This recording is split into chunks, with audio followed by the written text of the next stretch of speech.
Now, time to look at what the papers are saying on their front pages. And as usual, we start with our sister publication, the State newspaper. On its front page, ONSA, security agencies working with Interpol to apprehend fleeing Binance executive. Officers responsible for his custody arrested. Fears files tax evasion charges against cryptocurrency company. Just two of some of the riders. That you look at the picture there, you see the governor of Kaduna State with freed students in Kuriga. FG ransom paid for release.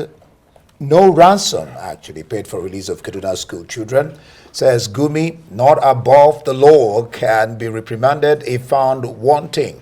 Army hands over 137 rescued kids to Sani. Airbus Rights Aviation Minister pledges to work with Nigeria to boost air transport. And at the top, CBN approves fresh forex allocation to businesses at lower rate.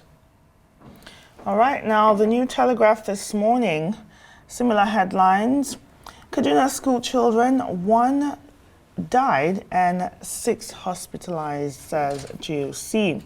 You can see the leading photo there is that of the released children at the government house in Kaduna yesterday. There's also a story on how Binance executive escaped from custody. Meanwhile, federal government sets up infrastructure development fund to bridge gaps as FEC approves 1.267 trillion naira for roads and bridges. The Vanguard leads with the manhunt for the escaped Binance official that fled custody in Nigeria, and that's according to the National Security Advisor of Nigeria.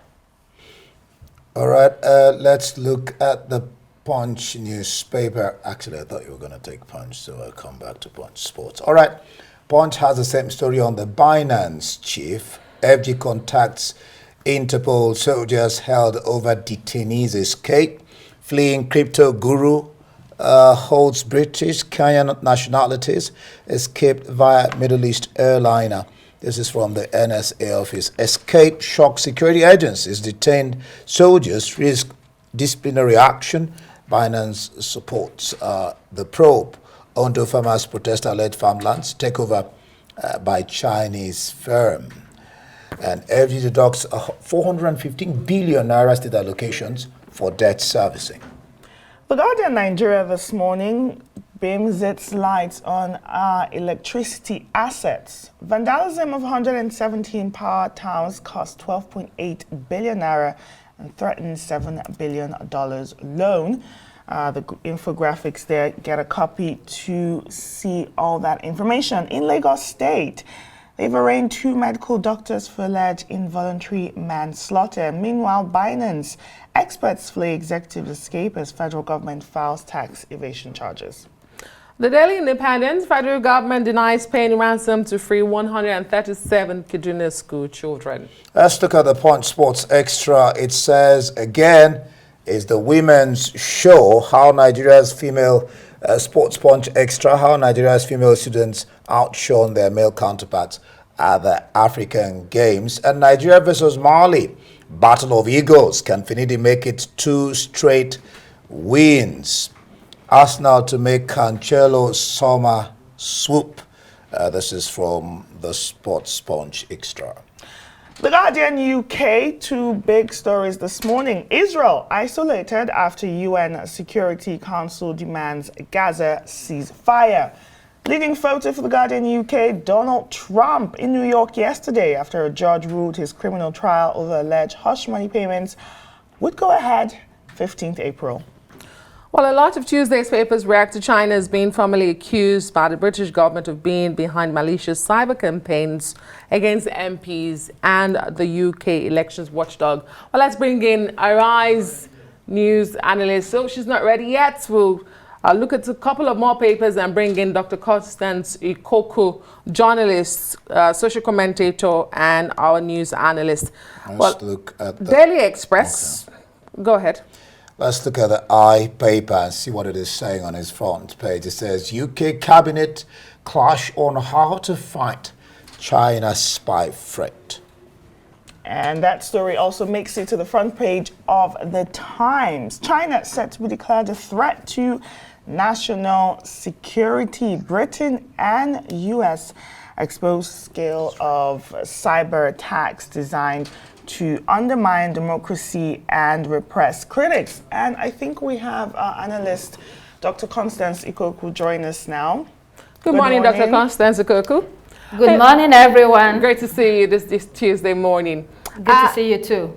A lot of papers are focusing on reactions to the release of the 137 students of Kuriga School. If you look at the front page of This Day and the Telegraph, the New Telegraph this Monday, both focusing on what the federal government seems to be saying, that no ransom was paid. Dr. Ikoku, why is this such an important conversation? Some would say the bigger picture is that the children have returned unharmed, but the federal government having to insist that no ransom was paid, and the aftermath of it. Yeah, it is a question because in the past, many people that were kidnapped by bandits or terrorists have had to personally with their families pay ransom in order to be released. It's a very common story. Everybody knows about it. So it's a little bit weird for people to hear that no ransom was paid. And we also know that Sheikh Gumi, you know, the cleric that is well known in the North, has always talked about negotiating with terrorists or bandits. And so whenever you hear that negotiation, it is assumed that some money has changed hands, and that's why that question is there. But I think the bigger issue for people also is how this is affecting school children in the North. When you look at the statistics or data that we have on Nigeria on out-of-school children, in the North, I think about the top 17 states with the least enrollment of school children are from the northern part of the country. So this is not good at all for the North in terms of all the banditry and the kidnapping of children. People want this to go away so that children will not be frightened to go to school. I mean, it's a very harrowing experience for their parents and for the children themselves. Hopefully this is going to change. I think that's what people want to see going forward. Yeah, very traumatic it must be indeed. Let's look at this day newspaper on its front page. This question of the Binance executive fleeing, you know, and Nigeria working with Interpol to apprehend him. Officers responsible, we're talking about this yesterday, and we're saying those who committed this, where are they? Officers responsible for his custody arrested. Constance, what do you make of that story? Yes, there have been, I can hear myself, can we? Okay. There have been questions about the people that were in charge of him in custody, and like the story says, they have been arrested. The Binance executive has been in custody because of several reasons. He was charged, or his company was charged, for terrorism financing, for money laundering, for tax evasion, for not registering the company, and a host of other things. And the Federal Inland Revenue Service has already instituted criminal proceedings against his firm, and that is why he is in custody with another colleague of his who is still there. And so we are hearing that, you know, all of a sudden he fled. He has British and he has British and Kenyan nationalities, I think. So we're being told that an international arrest warrant will be on him in order to get him back to Nigeria to face charges. He's supposed to be in court in by April 4th. We don't know whether that is going to happen. This is an unfolding story. But generally, when we talk about the blockchain business and cryptocurrency, governments around the world have had problems regulating it. I mean, there are issues of licensing, fraud, consumer protection, investor protection, financial risk, and all of that. And so it's a system that disrupts the financial, regulatory system. It's difficult to regulate. And so governments are not happy with this. I think that's partly what we're seeing in Nigeria. And this is going to continue for a couple of years because cryptocurrency and blockchain is emerging and it's new, and it eliminates intermediaries, which for consumers is fantastic, but for governments it is not, especially for money laundering issues and for tax evasion. So a lot will be heard more about the story. Dr. Ikoku, on Punch newspaper this morning, Labour Party versus NLC. Labour Party says it won't rescind on its decision to go ahead with that very contentious national convention tomorrow as planned, and it's basically daring the NLC. What are your thoughts? Yeah, Nkechi, for the Labour Party, it's really been a very difficult one for their members and others that had looked up to them. It was supposed to be a refreshing new face in the political landscape, a breath of fresh air from the other parties, but now it is locked in a conflict with the Nigerian Labour Congress that claims that they registered and they own the party, and therefore they have the right to take it over. I mean, it escalated to the extent that they had to picket the offices of Labour Party nationwide, and the demand is that the national chairman, Julius Abure, should resign because of the national convention that he has planned. The crisis, some have argued and have advised the national chairman to postpone the convention so that they can plan properly and he can have a conversation with everybody and everyone feels like they're part of the Labour family. It looks like he will be going ahead and he has dared them to stop the convention. So we will see tomorrow. Tomorrow is Wednesday. They're supposed to hold the convention. We'll see whether he goes ahead. He obviously does not want to look weak. He wants to take charge of the party machinery for the future elections coming up in Edo and other states, and then in 2027. So we will see what happens tomorrow. Indeed, time will tell. Dr. Constance Igoko, let's stay with the Punch. There's a story at the top left corner of the paper this morning. Federal government deducting about 415 billion naira state allocations for debt servicing. Are we likely to see any controversy? What exactly is this story saying? Well, states have to contribute to the debt servicing of the country because they are also borrowing apart from the federal government. I think this goes to the heart of the issue of how much debt we have in the country, a lot of money going to debt servicing. And so this reduces the revenue that states have to pay salaries and to provide other essential services at the state level and also for the federal government.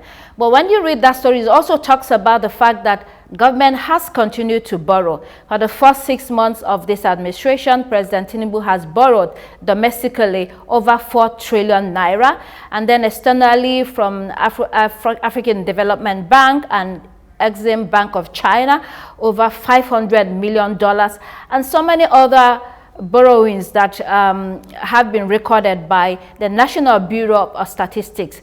Bottom line is that we are borrowing a lot. Borrowing is not the problem, but what are you doing with it? Are you paying salaries with it? Are you just or are you using it for infrastructure projects that will change the face of the country? So it's a story that will continue to generate interest and controversy in the country. All right, Constance, before we let you go, one story from the international paper, The Guardian, and maybe just a little chip in on the Punch too. The Guardian, Israel isolated after UN Security Council demands Gaza a ceasefire. And on that Punch, the CBN is ordering BDCs to sell dollar at 1,269. Those two stories quickly. Constance. The UN has been trying for over 5 months to cobble together a ceasefire in Gaza between Israel and Palestine, and it has been unable to do so, and that is why essentially a lot of people are saying that it's a lame duck organization. Also, the issue of international rules and how the West has been hypocritical as it relates to Palestine. And people are calling for a review of international rules to make sure that the rules are for everybody. So in this case, if Israel continues to do what it's doing, which is continuing to fight, I think essentially it is going to be isolated. Although during this exercise at the UN, the United States stepped back, and that is, people understand that United States always stands with Israel, and that is a problem. That is why it has gotten the kind of support that it needs to continue to do what it's doing in that part of the world. And for the CBN and the BDCs, I mean, it is expected. I don't know whether this is going to work. There are so many of them that have licenses to sell dollars. The point is, after making the policy or making the pronouncement and announcement, when you go out in the streets, are they able to obey the laws? Are they able to sell at the price that they have been advised to do so? So we'll see what happens. Dr. Constance Ikoku, thank you so much for joining us this morning on the Press Review. Now, for more, you can follow us on X at Arise TV.